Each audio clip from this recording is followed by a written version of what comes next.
they wanted us to come up with a place to evacuate in your neighborhood, then one that's in town and one that's out of town.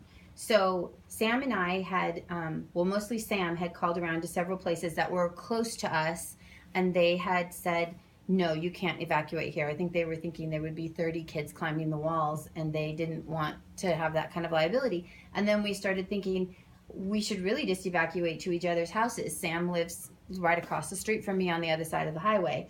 So in our planning, when we talked about each of us getting our wagons, we planned for us to be the neighborhood evacuation for each other. And what better place to evacuate to than a family childcare home that's licensed to take children? It's the most safest place possible. So we each have done a drill. And do you want to tell about your drill that you did? Sure. I think I have done 2 drills. Anyway, the kids, I just tell them it's time to do emergency preparedness. We need to get in the wagon. I pull the wagon out. I've got a little slide thing I can pull up. They climb in, hold on, and my wagon is outfitted with a brake. We're able to come down a very steep driveway, hold the brake, everyone's safe, and the whole way they're singing songs. Oh, we're going to Miss Julie's house, we're going to Miss Julie's house, and we come down, and there's no stress. We're away from the threat, whatever it was, we're away from it. They're down here, a safe environment, someone they know, and they're playing. So it made the evacuation almost like a playtime for them. They're away, they're safe, and they're in a safe environment that is already set up for children. And what little kid doesn't love a wagon ride?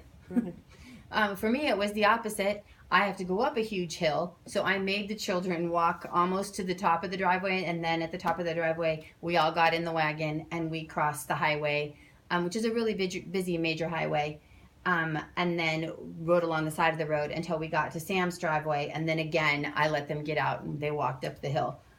Just because that's a lot to hoist 5 kids and a wagon up the hill. And then coming down, I could see why you got a brake put on yours. It was an important thing to have. It was very important.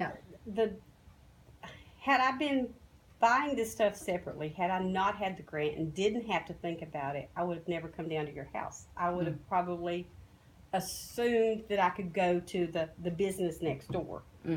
But the grant, the emergency preparedness training, the whole works brought things to life that I could have never thought of. Yeah. So I think it's the best place possible to evacuate to each other. It is.